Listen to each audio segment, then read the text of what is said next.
Le Premier ministre britannique Boris Johnson a assuré de son entier soutien son conseiller spécial Dominic Cummings, après que celui-ci a été accusé d'avoir enfreint les règles de confinement du pays. Je pense que sur tous les plans, il a agi de manière responsable, légale et avec intégrité, avec l'objectif principal de stopper l'expansion du virus et de sauver des vies.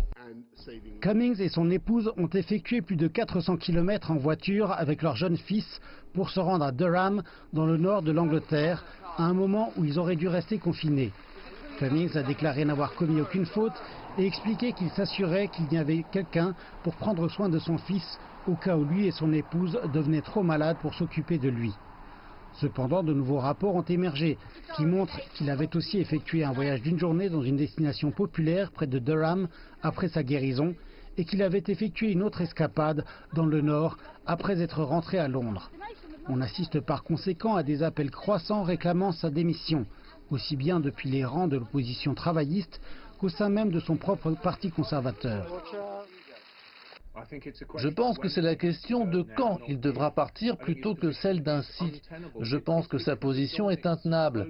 Et c'est à cause des slogans de Dominique autour de ces règles, selon lesquelles père et mère, grand-père et grand-mère devraient sentir qu'ils devaient rester chez eux si le Covid arrivait dans leur famille. Et bien sûr, eux aussi sont inquiets pour leurs enfants, mais ils savaient qu'ils étaient ceux qui en priorité devaient rester chez eux.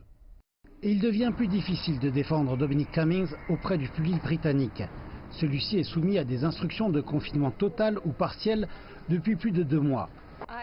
Je suis en total désaccord avec ce qu'il a fait parce qu'il venait d'une région du pays qui était absolument infestée par le coronavirus à l'époque, alors que nous autres à Durham ne l'étions pas. Je ne pense pas qu'il devrait être promu, je pense qu'il fait preuve d'un manque de leadership. Cependant, je ne pense vraiment pas que ce soit une affaire importante. Nous devrions simplement débrouiller cette situation et passer à autre chose. Finalement, le Premier ministre a décidé de rester aux côtés du conseiller en qui il a le plus confiance, au risque de s'aliéner un peu plus la confiance du public britannique.